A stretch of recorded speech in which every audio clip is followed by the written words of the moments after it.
rero mwezi huyu nukwezi ko kwibutsa amasezerano. Ni mwezi wa kukumbusha ahadi. Kwezi ko kwibutsa Ni amasezerano. mwezi wa kukumbusha ahadi. Amena. Amen. Reka mbabwire. Acha niwaambie.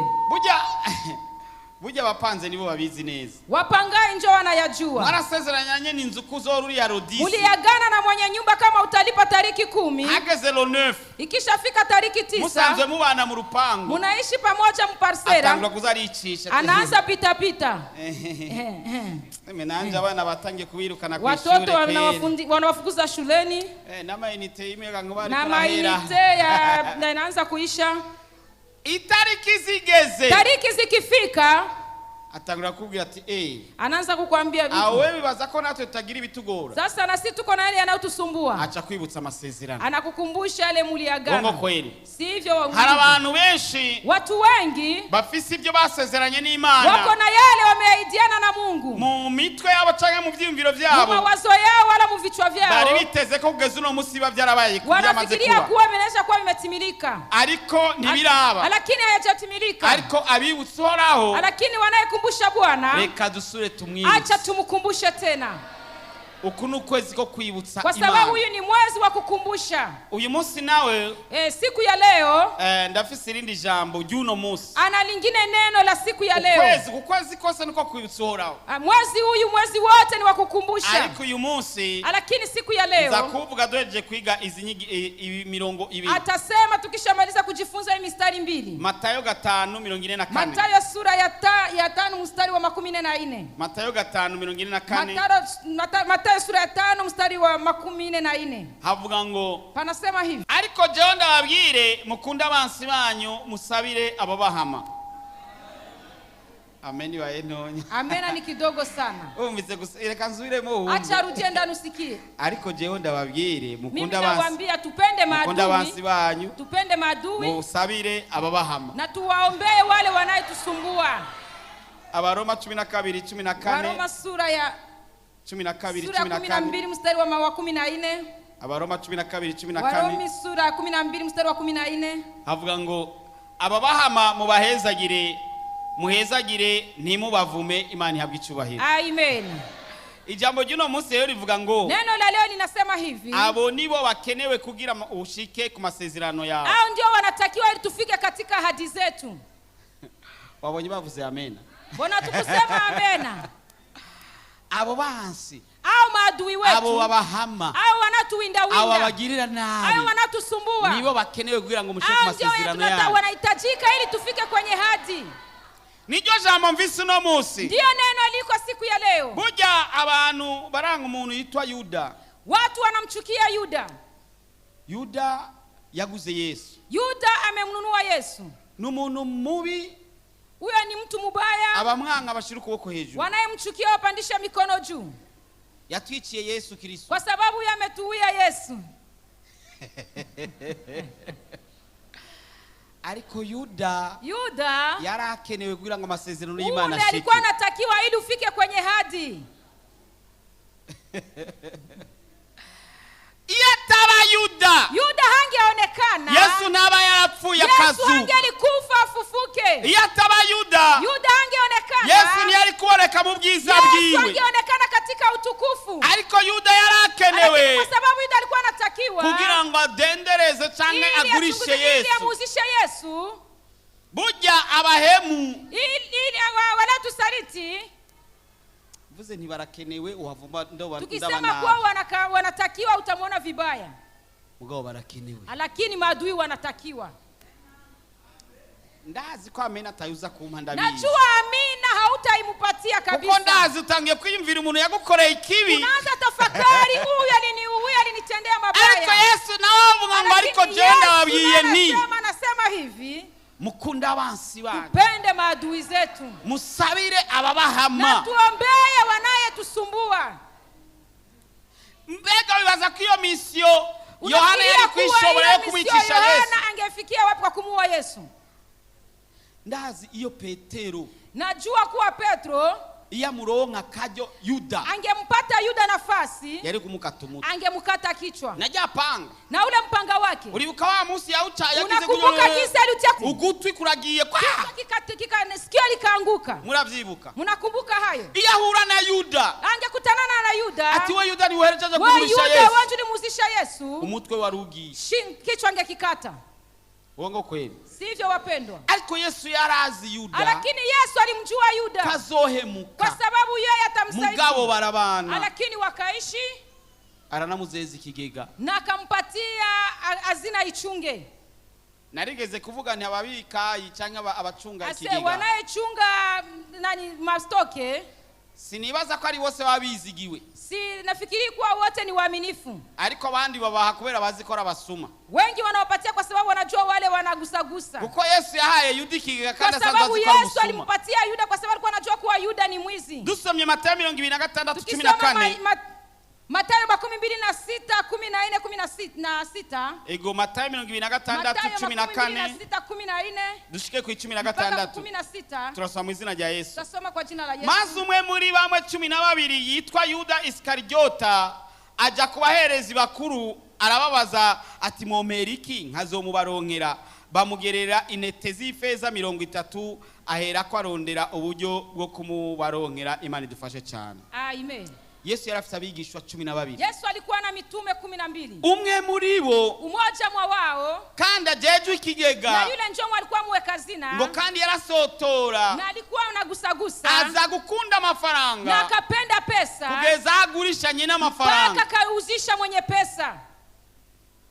Aja kubaherezi, akaenda kumakuhani, ngo mompere kugira ngo ndamubahe, mutanipatia kitu gani ili wafikishie naye. Bantu b'Imana, wapendwa, umuntu aguhemukira, ula naye kusariti, umuntu akugirira nabi, ula naye kutendea maovu, umwasi wawe, adui wako, numwange, usimchukie. ahubwo yaje kugira ngo agushikane ku masezerano yawe, alikuja ili akufikisha katika ahadi.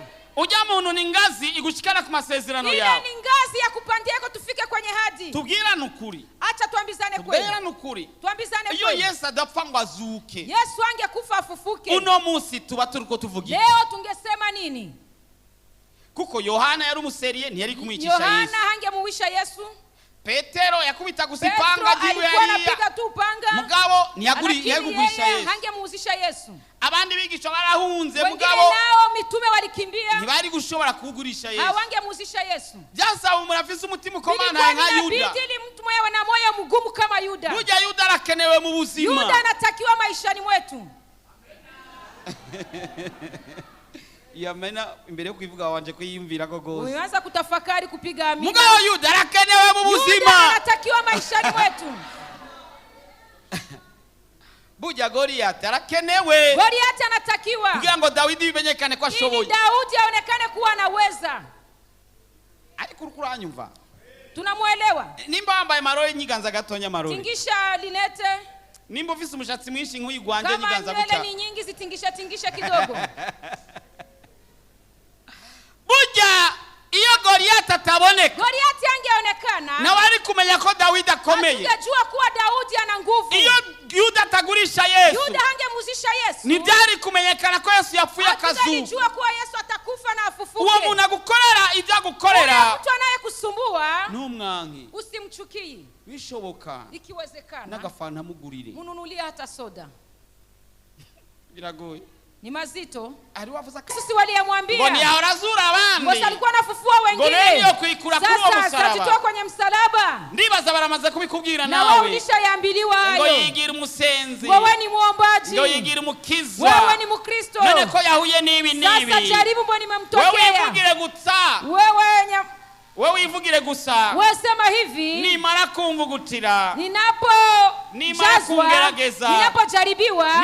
Niyaheza kungerageza. Nakishamaliza kunijaribu. Zovamo meze nk'inzahabu. Nitatoka ndani nikifanana na dhahabu. Hallelujah. Amen. Usinione leo hivi. Unumbo nukondiku. Ejo yanje. Kesho yangu. Nzoba ndi nzahabu.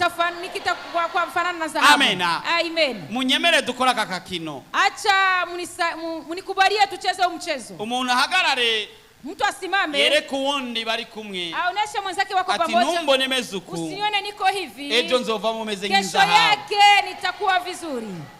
Mubwire. Mwambie. Nubone mezuku. Usione niko hivi. Ejo nzovamo meze nk'inzahabu. Kesho yangu nitakuwa mzuri. Amen. Sema amen. Hallelujah. Amen. Hallelujah. Amen. Hallelujah. Amen. Amen. Hallelujah. Amen. Hallelujah. Amen. Yes, abahezagira bahagurutse barabikora. Mungu abariki waliofanya hivyo. Abatinye muzovamo mumeze nk'ibishakashaka nyine. Waliogopa mutatoka mnafanana aje? Turasubiramo. Tutarudia ndani. Je nzovamo meze nk'inzahabu. Nitatoka nikifanana na dhahabu. Amen.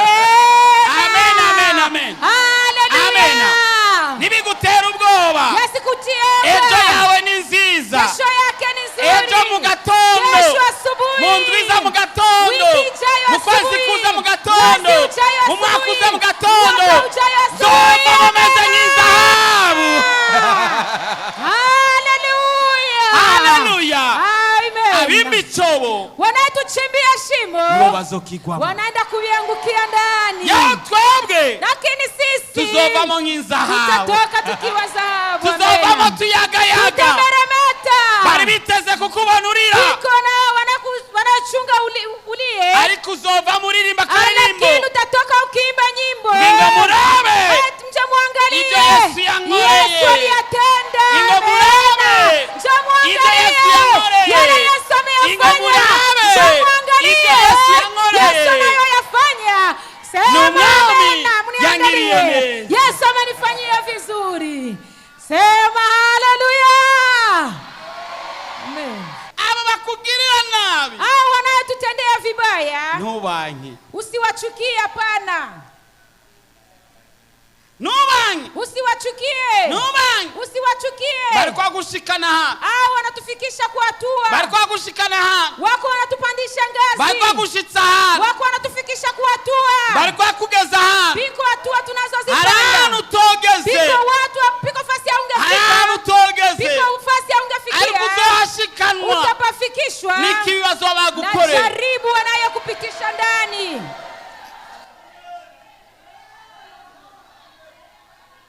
Isi irimo abantu bakora ikibi. Dunia iko ndani watenda maovu. Sinkubwiye kumuharira gusa. Sitakwambia msamehe tu. Unamukunde. Na umpende zaidi. Amen, amen. Birarura.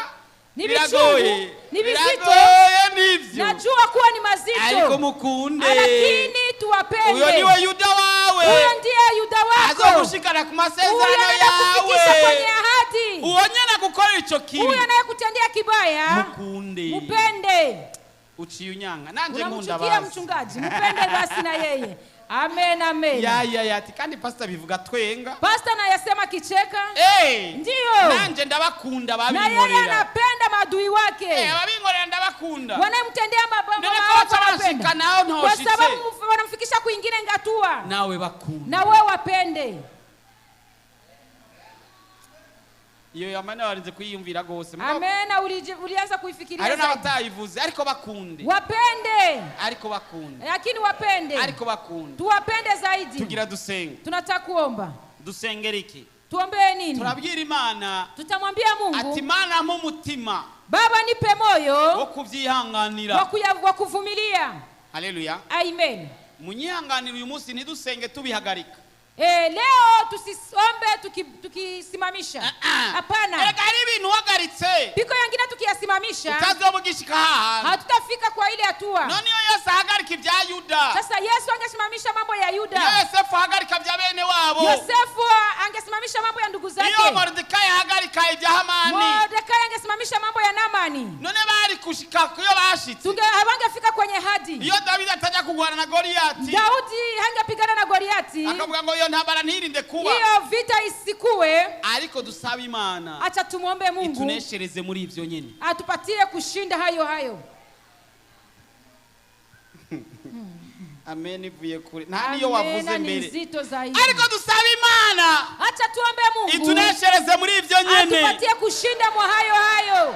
Birarura nivyo. Najua kuwa ni vichungu. Ariko ituneshereza aho nyine. Lakini atupatie kushinda mwa hiyo mazito. Biragoye nivyo. Najua ni magumu. Ariko ico gikombe kinywe. Lakini kikombe hicho tukinyweye ndani. Ukomboroze na kanyuma. Ukomboroze na bule bumaziwa bote ukomboroze. Bote birarura nivyo. Biko vichungu na bijua. Ariko ni gwawe. Lakini ni yako utakunywa. Nanu wa mugisangira. Na hakuna mtakayechangia mazito hayo. Nuwo mubakanye ni mugisangira. Hata mume wako hamtachangia. Nuwo wavyaye ni musangira. Hata mtoto wako hamtachangia. Nuwo kuvyaye ni musangira. Hata ule umekuzaa mtachangia. Wewe peke yako. Wewe binafsi kula kikombe chako. Imani tunesherezaho nyine. Mungu atupatie kuyashindia Idwe hapo. kuyangana. Hayo tunayoyavumilia Gushika. mpaka kwenye hatua, Bikunze. mpaka yenye kinaeleweka. Haleluya. Amen. Nimegundua uzuri wa Yesu, nimegundua utamu wake. Uburebure bw'ingorane yawe bungana n'uburemerezi bw'inyishu yawe. Nimwaguma muri jewe please, amajambo yanje akaguma muri mwebwe egala, musabe icyo mugomba cyose kizobabera ko. Ukeneye umwana, ukeneye kubaka, ukeneye kwishugwa ejo nk'aya mango, mu kwezi gukurikira nk'aya mango, mu mwaka uza nk'aya mango, ibyawe bigiye kumenyekana kandi bose bazokumenya uriwe.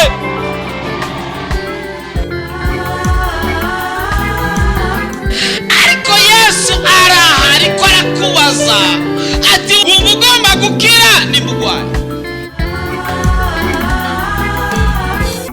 woba urusha, woba uremerewe, woba ufise ibibazo waburiye inyishu, woba ugomba kwakira Yesu Kristo nk'umwami n'umukiza w'ubugingo bwawe, woba ugomba kuvugana n'umukozi w'Imana Pastor Jackson Nkeshimana, wo mwandikira ubutumwa bugufi kuri 76 96 96 96 kugira ngo agusengere kandi agufashe mu buryo bw'impwemu.